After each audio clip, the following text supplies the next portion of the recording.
President, Somalia have been 2 decades in conflict, more than 2 decades, that resulted since 1991. Thousands of Somalis have left their country. The United Nations High Commissioner for Refugees estimates that Africa accounts for nearly 1/3 of the world's 68 million forced migrants, including 6.3 million refugees and 14.5 million internally displaced persons. Somalia, unfortunately, constitute a large part of the number. This is a matter of immediate importance and occupies a lot of our thinking in Somalia at this time. Refugees have been center of attention of the humanitarian community for decades. The international community, more broadly, remains very ill-equipped to deal with internal displacement. Internally displaced people, however, are predominantly the issue for the countries where displacement originates, which is not in the least complicated by the nearly that government somehow have responsibility for the cause of their displacement, even in terms of fleeing to protect them against displacement. This is tragedy, particularly as the number of IDPs in Africa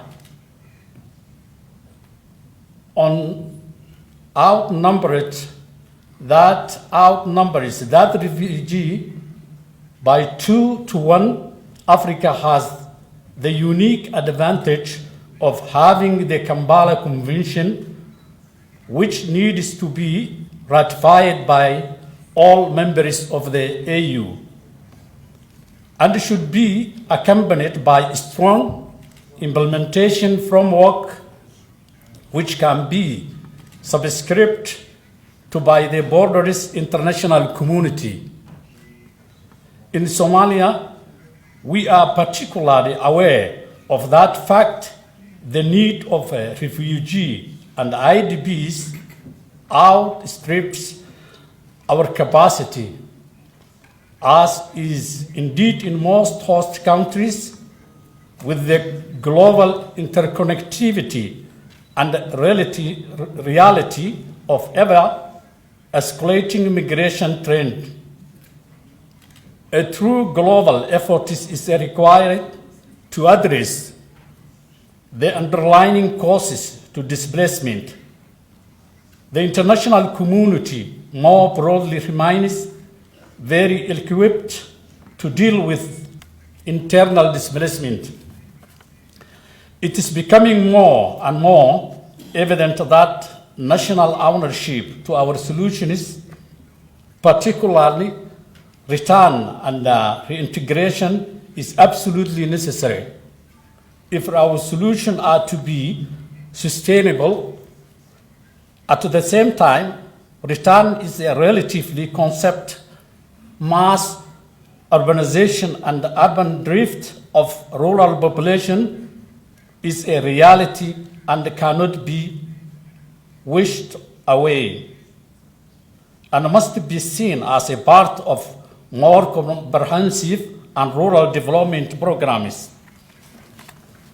Urbanization instead should be closely linked to the fact that the camp situation, whether they are related to internal or or external displacement are certain to change the outlook of the displacement persons towards an urban lifestyle and expectation.